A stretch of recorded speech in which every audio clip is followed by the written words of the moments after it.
Hello students, I am Harpreet Singh, biology coach from Fun Edu. तो आज हम बात करेंगे एक ऐसे टॉपिक की जो बहुत ही इम्पॉर्टेंट है। और उससे भी पहले आपके दिमाग में एक क्वेश्चन आ रहा होगा कि सर आप हो कहाँ पे। तो आज मैं हूँ फॉरेस्ट। कौन सा forest? Amazon forest.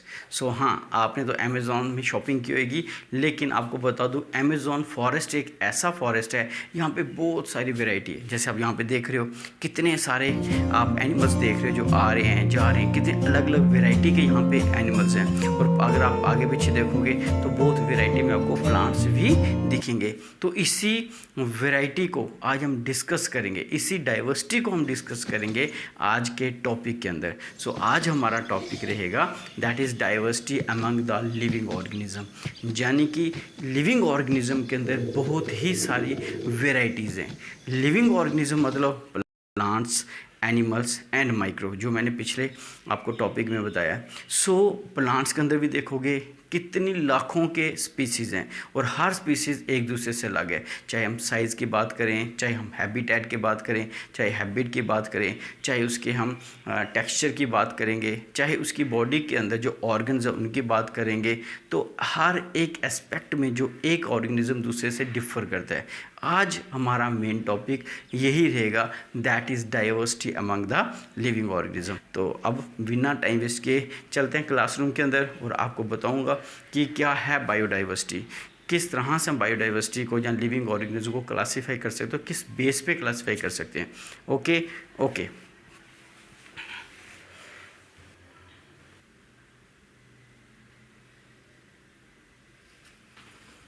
Hello students, अभी हम क्लास के अंदर हैं। तो अब हम डिस्कस करेंगे हमारा आज का जो टॉपिक है दैट इज़ बायोलॉजिकल बायोडाइवर्सिटी। तो मैंने पहले बताया कि बायोलॉजी का मीनिंग ही क्या है। बायोलॉजी का मीनिंग ही है that is life, living organism, study of living organism. और बायोडाइवर्सिटी की अगर हम बात करें तो बायोडाइवर्सिटी जो है ये भी आगे दो वर्ड से बना है, that is bio and diversity. Okay, so अगर ये दो वर्ड्स है तो बायो का मीनिंग यहाँ पे क्या आ गया, दैट इज लाइफ और लिविंग ऑर्गेनिजम्स। ओके, तो अगर ये लाइफ या लिविंग ऑर्गेनिज्म है तो डाइवर्सिटी क्या हुआ, दैट इज फॉर्म। तो बायोडाइवर्सिटी का मीनिंग हो गया that is life form. Life form का मीनिंग हो गया कि लिविंग ऑर्गेनिज्म की कितनी सारी फॉर्म्स हैं, हमें उन सभी फॉर्म्स को डिफाइन करना है। जो डाइवर्सिटी है, variety among the living organism, उस वेराइटी को हमें यहाँ पे एक्सप्लेन करना होगा। तो अब हम बात करेंगे कि बायोडाइवर्सिटी में है क्या। तो एक बार हम सोच लें, आपको विजुलाइज करना है, थोड़ा सा सोचना है कि जितने सारे लिविंग ऑर्गेनिज्म हैं अभी तक जो आपने देखे हैं तो कितने सारे होंगे, 100 होंगे, 200 होंगे, 400 होंगे, 500 होंगे, है ना। जो आप देखते हो dog, cat, rat, elephant, snake. उसके अलावा प्लांट्स की बात करें तो कुछ प्लांट्स देखे होंगे आपने। तो लेकिन अगर हम टोटल बात करें कि कितने स्पीसीज़ हैं, यानी कितनी जातियाँ हैं हमारे पास लिविंग ऑर्गेनिज्म की, तो आप हैरान हो जाओगे। 1.7 to 1.8 मिलियन, यानी कि 17 से 18 लाख ऑर्गेनिज्म की वैरायटी है हमारे पास। ऑर्गेनिज्म नहीं मैं बात कर रहा, स्पीसीज़ की बात कर रहा हूँ। और स्पीसीज़ पता ही होगा क्या होते हैं। तो स्पीसीज़ होते हैं organisms that share the same characters, means group of organisms that share the same character. जैसे कैट की बात करें तो दुनिया की जितनी भी कैट है वो सारे एक ग्रुप के अंदर आएंगी क्योंकि वो करेक्टर शेयर करते हैं। इसी तरह की डॉग की बात करें वो एक ग्रुप के अंदर आते हैं। तो इस तरह से कैट, रैट, डॉग, एलिफेंट और इसी तरह से प्लांट्स, अलग अलग तरह के प्लांट्स हैं हमारे पास, वो सारे के सारे जो हैं एक एक स्पीसीज़ है। ऐसे कितनी स्पीसीज़ है हमारे पास, नियर अबाउट 70 to 18 लाख जो आइडेंटिफाइड हैं। और कुछ ऐसे भी, हज़ारों में ऐसे भी हो सकती हैं जिनको अभी तक हम आइडेंटिफाई नहीं कर पाए, इज़न्ट इट। और हर साल 15,000 स्पीसीज़ जो हैं वो ख़त्म होती हैं और 15,000 नई स्पीसीज़ आइडेंटिफाई भी की जाती हैं। ओके, सो इसका मतलब हमारे पास इतनी सारी बायोडाइवर्सिटी है क्योंकि हर स्पीसी जो एक दूसरे से अलग है। अगर हम कैट और रैट की बात करें बिल्कुल डिफरेंट है, डॉग और कैट की बात करें बिल्कुल, तो हर एक स्पीसी दूसरे से किसी न किसी तरह से वो डिफ़र करती है। ओके, अब हम बात करते हैं कि जो स्पीसीज है उसमें क्या है, प्लांट और एनिमल्स होंगे मोस्टली। जो छोटे और वो जैसे इंसेक्ट्स हैं, छोटे छोटे एनिमल में हम उनको डाल देंगे। तो अब एनिमल और प्लांट हैं तो नेचुरल बात है ये 70 और 18 लाख इन्हीं के अंदर डिवाइड हुए होंगे।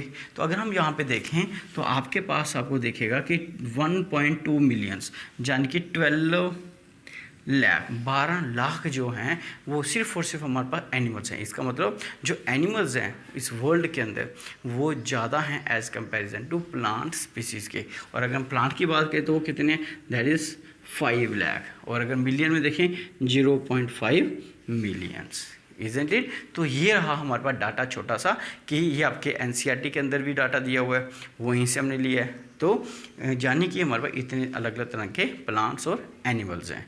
अब बात आती है कि ये किस बेस पे हमने इनको डिफ़र किया हुआ है, किस बेस पे हमने इनको क्या किया है, अलग अलग वैरायटी में डिस्ट्रीब्यूट किया है, जहाँ फिर ये अलग अलग स्पीसीज़ हैं, किस बेस पे, क्या है इनके डिफ़र होने का, या इनके अंदर डिफरेंस जो है वो किस कारण से है।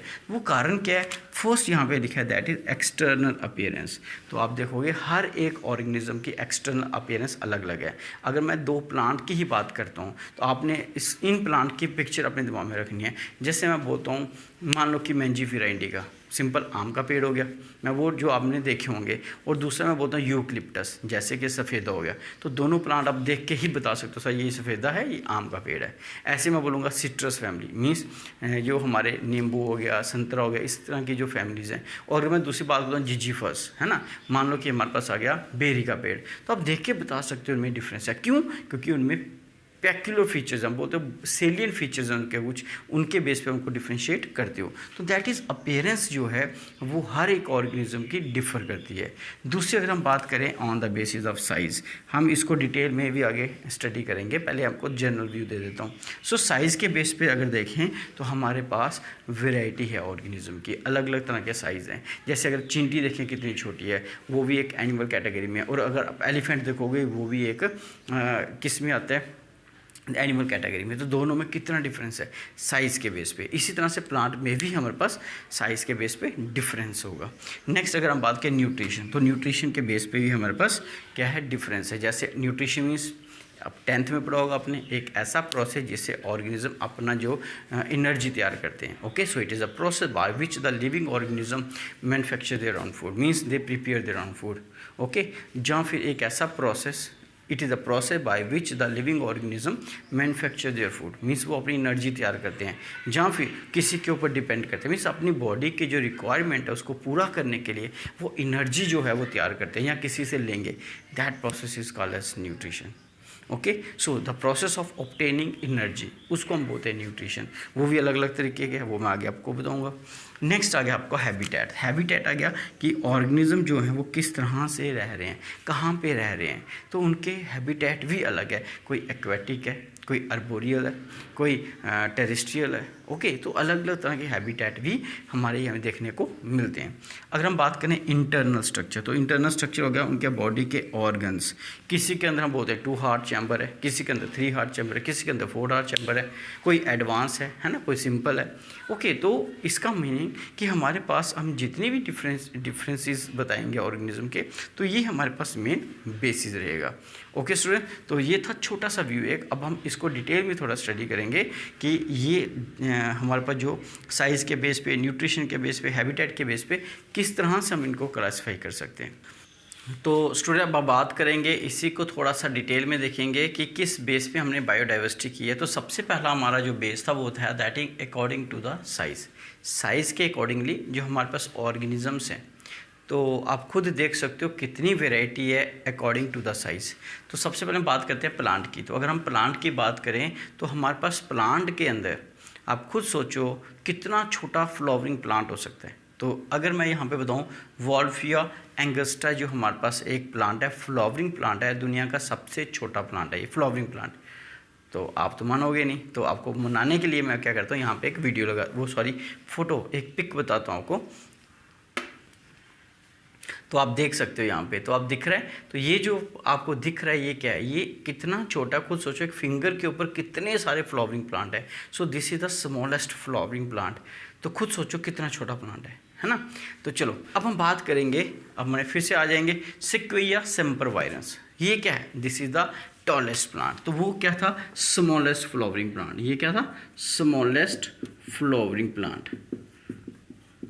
ओके, और हमने जो अभी बात की, दिस इज द टॉलेस्ट, ये दुनिया का सबसे बड़ा प्लांट बोल सकते हो आप, this is the tallest plant. Okay, तो ये दुनिया का सबसे बड़ा, ये जिम्नोस्पर्म से फॉलो करता है, तो ये दुनिया का सबसे बड़ा है। फिर आपको होगा कि सर विजुलाइज तो करो, हमें बताओ कि कैसे ये सबसे बड़ा है। तो फिर से मैं आपको बताऊंगा कि अगर आप बात करो तो देख सकते हो आप, देखा कितना बड़ा है, तो कितना बड़ा प्लांट है ये। इसकी अगर गर्थ देखो तो कितनी सारी मीटर होएगी। इसकी अगर हम हाइट की बात करें तो 300 फीट होगा। तो जो हमारे पास इतने बड़े बड़े दुनिया के बोल सकते हो इमारतें हैं, जब बहुत बड़े बड़े हमारे पास बिल्डिंग्स हैं, उनसे भी कई गुना ये ज़्यादा बड़ा होगा। तो देख सकते हो आप कितना बड़ा प्लांट है। तो आप खुद सोच सकते हो कि हमारे पास इतना बड़ा जो 300 फीट का प्लांट है, और दूसरी साइड इतना छोटा जो हमारी फिंगर के ऊपर देखो इतने सारे हैं, तो इन दोनों के बीच में कितनी वेराइटी होगी, इजंट इट। तो मैं सिर्फ 2 एंड बताएं आपको, एक स्मॉलेस्ट एक टॉलेस्ट, तो इसके बीच में कितने लाख तरह के प्लांट होंगे। 1 centimetre, 2 centimetre, 3 centimetre, 4 centimetre, grasses आएंगे, हर्ब्स आएंगे, शर्ब्स आएंगे, ट्री आएंगे, हर तरह के प्लांट आएंगे। सो ये आ गया on the basis of size. अगर आपको प्लांट का समझ आ गया तो एनिमल का आप खुद भी कर सकते हो, लेकिन मैं थोड़ा सा आइडिया दे देता हूँ। अगर हम एनिमल की बात करें तो एनिमल की अगर हम बात करें तो एनिमल में अगर हम बात करें सबसे बड़ा जो एनिमल है दुनिया का, वो कौन सा है, कौन सा है। ओके, तो मैं यहाँ पे लगाता हूँ, शायद आपको पता चल जाए।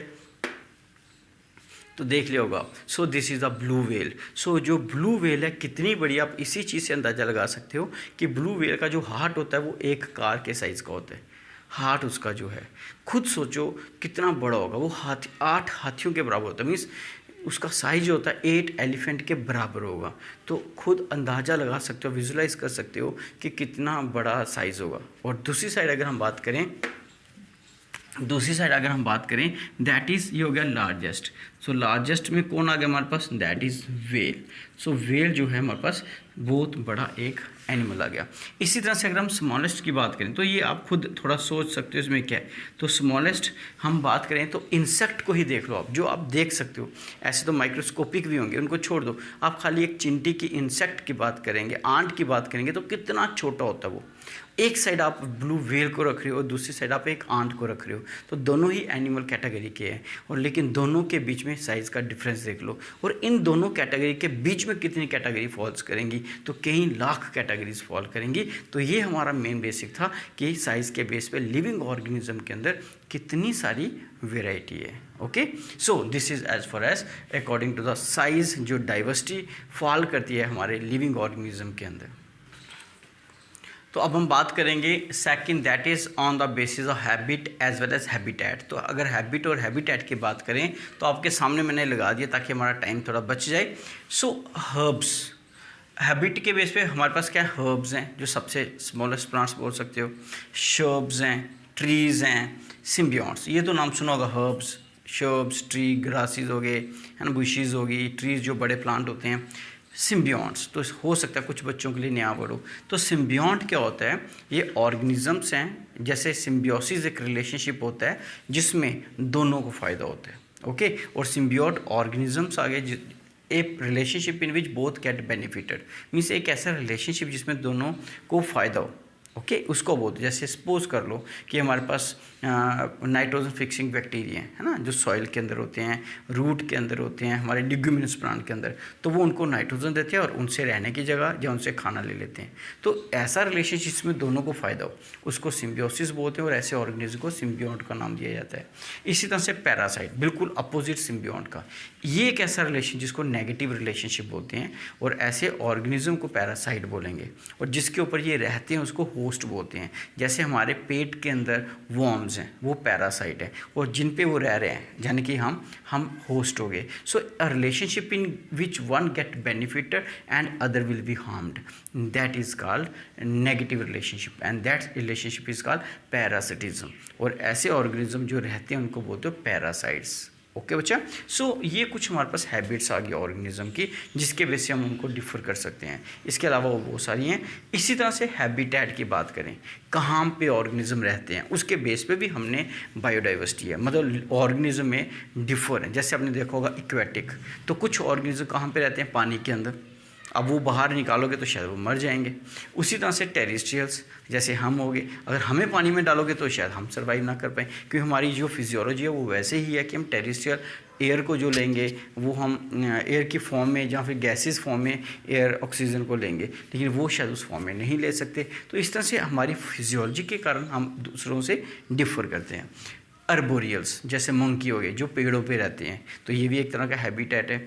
हम बात एपीफाइट्स, एपीफाइट्स होते हैं, कई बार आपने देखा होगा एक पेड़ होता है उसके ऊपर दूसरा पेड़ लगा होता है, उसके ऊपर ही, उसको नुकसान नहीं पहुंचाएगा, सिर्फ वहाँ पे थोड़ा सा टूट गया था, वहाँ पे थोड़ी सॉइल इकट्ठी हो गई है, फर्टिलाइजर हैं थोड़े बहुत, तो वहाँ से ग्रास वगैरह निकल आते हैं। तो ऐसे पेड़ को हम बोलते हैं एपीफाइट्स, मीन्स एक पेड़ के ऊपर दूसरा पेड़, that is called epiphytes. Cave developers, lion जैसे जो गुफाओं के अंदर रहते हैं, ऐसी चीज़ डेवलप करते हैं, उनको बोलते हो केव डेवेलपर। सो है ना डिफरेंस। सो ये डिफरेंस क्या है, on the basis of habit as well as habitat. Okay, अब हम बात करेंगे on the basis of nutrition. जैसे आप यहाँ पे देख रहे हो, तो न्यूट्रिशन पहले समझना है आपको, ये रिवीजन हो रही है, आपके 10th में भी ये टॉपिक थे सारे, सिर्फ आप रिवाइज कर रहे हो, समझ लो, क्योंकि सारे टॉपिक आपने ऑलरेडी पढ़े हुए हैं। सो न्यूट्रिशन का मीनिंग क्या होता है, तो न्यूट्रिशन एक प्रोसेस है और न्यूट्रिएंट एक सब्सटेंस है। तो जब कभी भी ऑर्गेनिज्म किसी सब्सटेंस है, चाहे वो कोई भी सब्सटेंस है, उसे एनर्जी गेन करता है, तो हम बोलते हैं कि उसने क्या किया, एक प्रोसेस किया, उस प्रोसेस को बोलते हो nutrition. So nutrition is a process by which we get energy.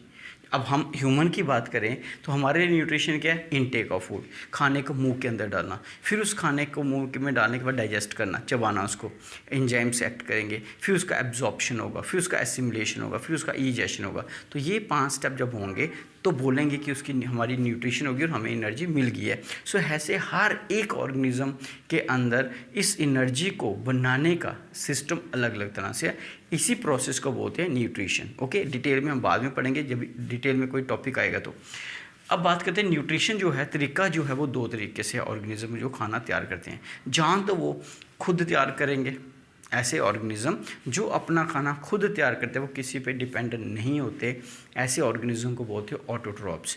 और जो ऑर्गेनिज्म खुद खाना तैयार नहीं कर सकते और उनको किसी पे डिपेंड होना पड़ता है, हम बोलते हैं हीटरोट्रॉप्स। सो ऑटोट्रॉप्स क्या है, it is a organism, these are the organisms that manufacture their own food by using either carbon dioxide, water, sunlight or other form of energy, and they form C6H12O6. For example, green plants, for example certain bacteria, कुछ bacteria भी ऐसा करते हैं। Okay, तो हम बोलते हैं कि उन्होंने क्या किया, अपना खाना खुद तैयार किया। अब बात आती है खाना जो तैयार करते हैं उनको ऑटोट्रॉप्स बोलते हो। तो ऑटोट्रॉप भी 2 तरीके से खाना तैयार करते हैं। जहाँ तो वो क्या करेंगे, सनलाइट को इस्तेमाल करेंगे। ओके, मैं इसको डिटेल में नहीं बताऊँगा क्योंकि ये बहुत बड़ा हो जाएगा, ये आपने ऑलरेडी पढ़ा हुआ है, इसको बाद में आपके पूरे टॉपिक है 2nd सेमेस्टर के अंदर जब आगे बढ़ेंगे।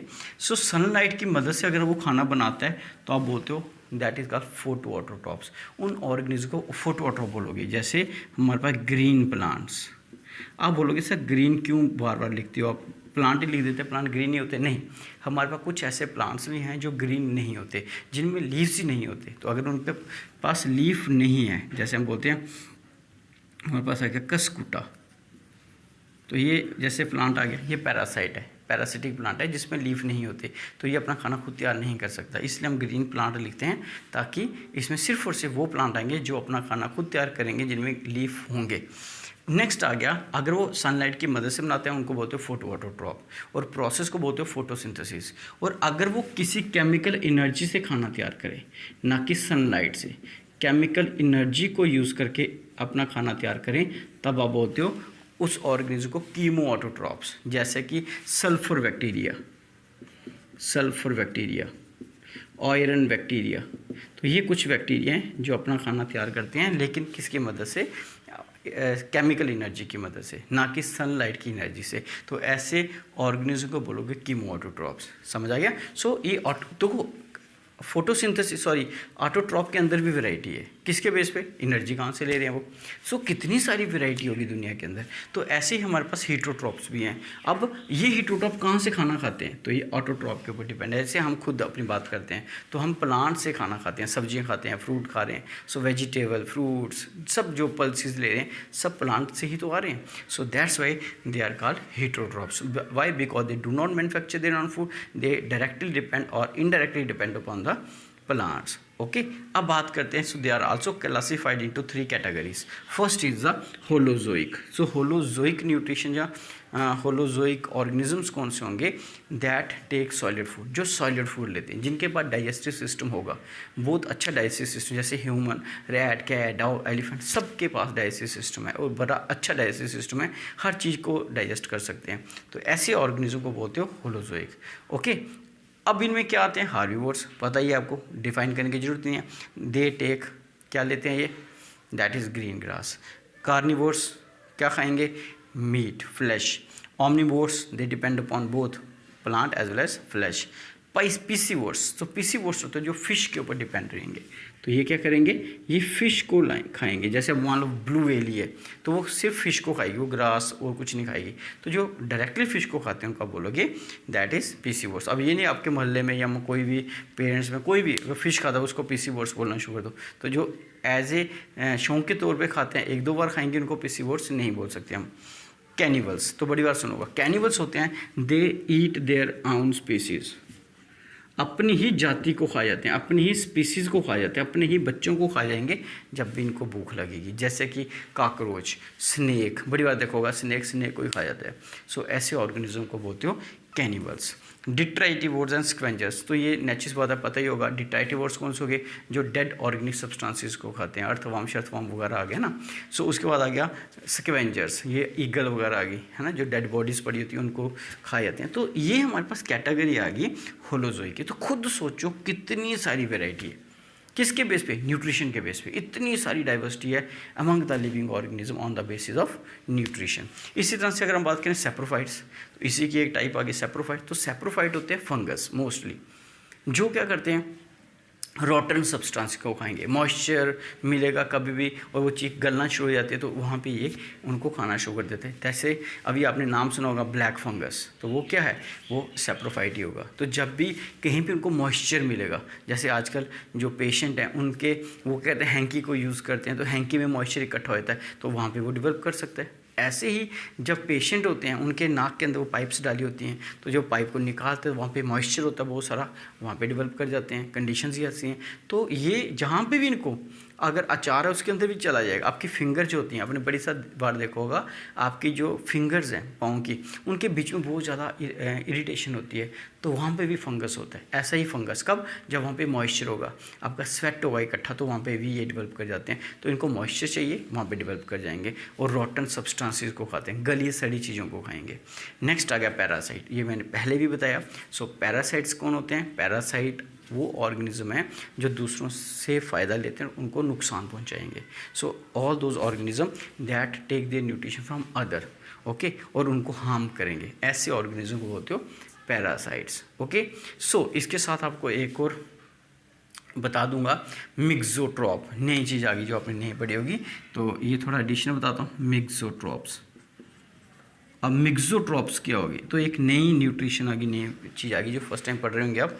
तो मिक्सो का मतलब मिक्स, जो दोनों तरह से करैक्टर शो करेगी, ऑटोट्रॉप्स भी और हेटेरोट्रॉप्स भी.